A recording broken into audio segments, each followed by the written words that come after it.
The way that we're using AI is really kind of incorporating our CRM, our relationship management tools, as well as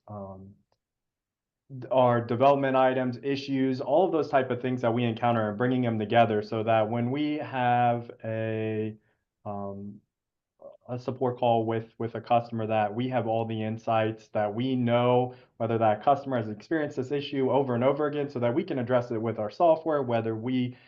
have past instruction that we can look at. That way a customer's not starting over with us, and that we can really provide, just the best customer experience possible. That's really how we're kind of using it internally, is just to have all of those insights. And AI has all of the algorithms, and can just kind of put everything right in front of you.